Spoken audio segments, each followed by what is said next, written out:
नमस्कार दोस्तों, कैसे हैं आप सब। स्वागत है आप सभी का आपके अपने YouTube चैनल पर। दोस्तों, हिंदू धर्म में सावन माह का बहुत महत्व है। इस महीने में भगवान शिव की पूजा बड़े प्रेम भाव से की जाती है। सावन माह को देवों के देव महादेव का प्रिय माह माना गया है। शिव जी की आराधना के लिए सावन का महीना उत्तम माना गया है। मान्यताओं के अनुसार जो भी भक्त सावन में नियमित रूप से शिवलिंग का अभिषेक करते हैं और सावन में पड़ने वाले हर सोमवार का व्रत करते हैं, उनकी हर मनोकामना पूरी होती है। दोस्तों, आपको बता दें कि सावन का महीना 4 जुलाई 2023 मंगलवार से शुरू हो गया है। सावन के पहले दिन से इस साल का पहला मंगला गौरी व्रत भी है, जो माता पार्वती को समर्पित है। सावन के पूरे महीने शिव की आराधना श्रेष्ठ मानी जाती है। सावन सोमवार के दिन व्रत रखते हुए भगवान शिव की पूजा अर्चना करने से विशेष लाभ प्राप्त होता है। तो चलिए दोस्तों, थोड़ा विस्तार से जान लेते हैं कि सावन 2023 में कब से कब तक रहेगा। दोस्तों, साल 2023 में सावन का महीना 4 जुलाई से 31 अगस्त 2023 तक चलेगा। इस बार सावन 59 दिनों का है, क्योंकि इस दौरान अधिक मास भी रहेगा। सावन में अधिक मास की शुरुआत 18 जुलाई 2023 से होगी और 16 अगस्त 2023 को इसकी समाप्ति होगी। ऐसे में शिव भक्तों के लिए सावन बहुत खास होने वाला है। हिंदू धर्म में सावन का महीना बहुत ही शुभ माना गया है। सावन के महीने में भगवान शिव की पूजा करने का विधान है। इस महीने में पूरी श्रद्धा भाव से की गई पूजा से शिव जी जरूर प्रसन्न होते हैं। सावन के महीने में ही जगत के पालनहार भगवान विष्णु योग निद्रा में चले जाते हैं। ऐसे में सृष्टि का संचालन भगवान शिव द्वारा किया जाता है। साथ ही ये वो महीना भी है जब समुद्र मंथन हुआ था और विष पान करने के कारण शिव जी को नीलकंठ नाम मिला था। सावन के महीने में ही माता पार्वती ने अपनी कठोर तपस्या से महादेव को प्रसन्न किया था तथा शिव और शक्ति का मिलन आरंभ हुआ था।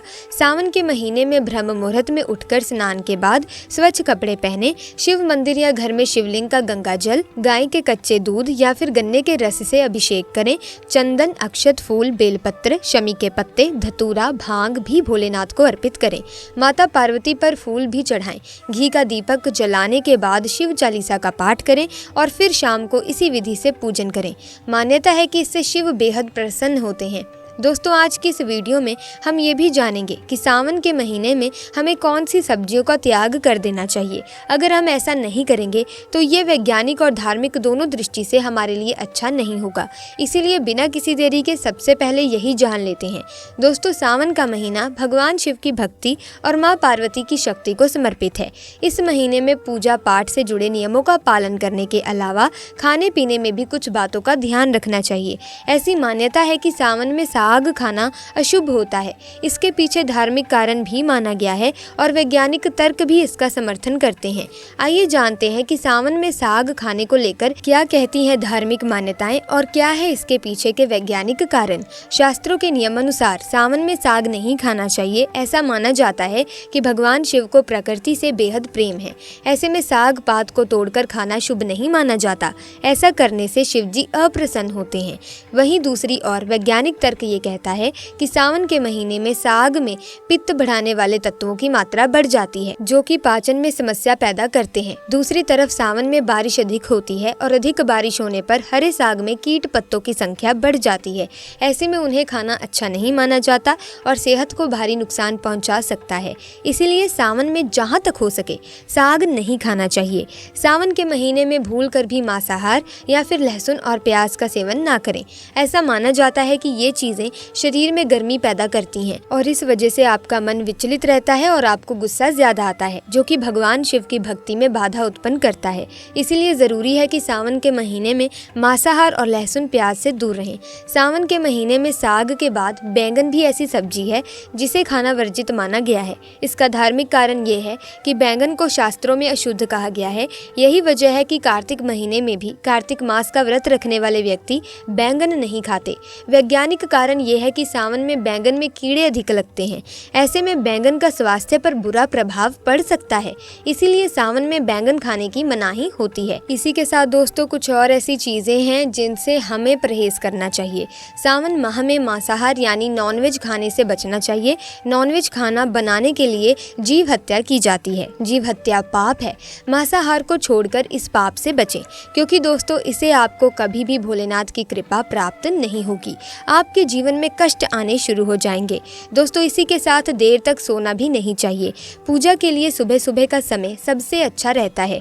इस कारण यदि आप शिव जी की कृपा पाना चाहते हैं तो सुबह बिस्तर जल्दी छोड़ देना चाहिए। जल्दी जागें और स्नान आदि कार्यों के बाद शिव जी की पूजा करें। यदि देर तक सोते रहेंगे तो इससे आलस्य बढ़ेगा। सुबह जल्दी उठने से वातावरण से स्वास्थ्य लाभ भी मिलते हैं। सुबह के समय मन शांत रहता है और इस वजह से पूजा पूरी एकाग्रता से हो पाती है। एकाग्रता से की गई पूजा बहुत जल्दी शुभ फल प्रदान करती है। क्रोध ना करें। क्रोध से मन की एकाग्रता और सोचने समझने की शक्ति खत्म हो जाती है।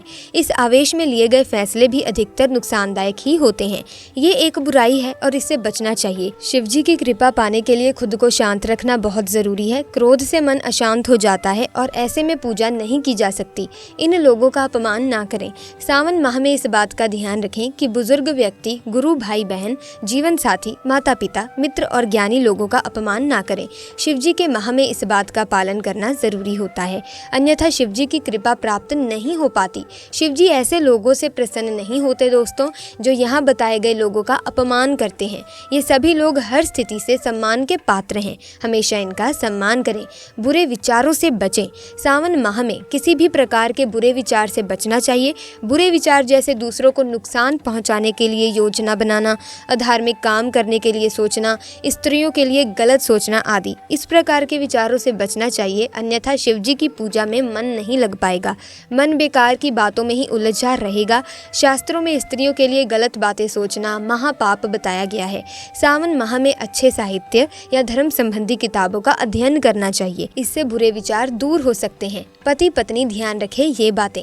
अधिकतर परिवारों में पति पत्नी के बीच वाद विवाद, छोटी छोटी लड़ाइयाँ अक्सर होती रहती हैं। ये आम बात है, लेकिन जब छोटी छोटी बातें बढ़ जाती हैं तो पूरा घर अशांत हो जाता है। सावन माह में इस बात का विशेष ध्यान रखें कि घर में कलेश ना हो। जिन घरों में कलेश होता है, अशांति रहती है, वहाँ देवी देवता निवास नहीं करते। सावन माह में शिव जी की कृपा चाहते हैं तो घर में प्रेम बनाए रखें और एक दूसरे की गलतियों को भूल कर आगे बढ़ें। घर में शांति रहेगी तो जीवन भी सुखद बना रहेगा, मन प्रसन्न रहेगा। प्रसन्न मन से पूजा करेंगे तो मनोकामनाएं भी जल्दी पूरी हो सकती हैं। दोस्तों इसी के साथ क्या आप जानते हैं कि सावन मास को सर्वोत्तम मास क्यों कहा जाता है? अगर नहीं जानते तो चलिए आइए जान लेते हैं। नंबर 1, मरकंडू ऋषि के पुत्र मार्कंडेय ने लंबी आयु के लिए सावन माह में ही घोर तप कर शिव की कृपा प्राप्त की थी, जिससे मिली मंत्र शक्तियों के सामने मृत्यु के देवता यमराज भी नतमस्तक हो गए थे। नंबर 2, भगवान शिव को सावन का महीना प्रिय होने का अन्य कारण ये भी है कि भगवान शिव सावन के महीने में पृथ्वी पर अवतरित होकर अपने ससुराल गए थे और वहां उनका स्वागत अर्घ और जलाभिषेक से किया गया था।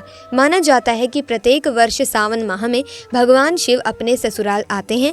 भूलोक वासियों के लिए शिव कृपा पाने का ये उत्तम समय होता है। नंबर 3, पौराणिक कथाओं में वर्णन आता है कि इसी सावन मास में समुद्र मंथन किया गया था। समुद्र मंथन के बाद जो हलाहल विष निकला उसे भगवान शंकर ने कंठ में समाहित कर सृष्टि की रक्षा की, लेकिन विषपान से महादेव का कंठ नील वर्ण हो गया। इसी से उनका नाम नीलकंठ महादेव पड़ा। विष के प्रभाव को कम करने के लिए सभी देवी देवताओं ने उन्हें जल अर्पित किया, इसीलिए शिवलिंग पर जल चढ़ाने का खास महत्व है। यही वजह है कि सावन मास में भोले को जल चढ़ाने से विशेष फल की प्राप्ति होती है। ऐसे में दोस्तों भगवान शिव बहुत भोले हैं, अपने भक्तों की सच्ची भक्ति से बहुत जल्द प्रसन्न हो जाते हैं। ऐसे में अगर इस सावन मास में आप भगवान शिव को प्रसन्न करने के लिए इस वीडियो में बताए गए नियमों का पालन करेंगे तो आपके ऊपर भगवान शिव की कृपा दृष्टि और आशीर्वाद जरूर बना रहेगा। ऐसे में दोस्तों अगर आप भी भगवान शिव का आशीर्वाद पाना चाहते हैं तो कमेंट सेक्शन में पूरी श्रद्धा से ओम नमः शिवाय 2 बार जरूर लिखिएगा। साथ ही दोस्तों अगर इस वीडियो में बताई गई जानकारी आपको अच्छी लगी है तो इस वीडियो को लाइक और शेयर करना ना भूलें। साथ ही चैनल को सब्सक्राइब करके बेल आइकन को प्रेस करें ताकि आने वाली नई वीडियोस की अपडेट आपको मिलती रहे। आपका बहुत बहुत धन्यवाद।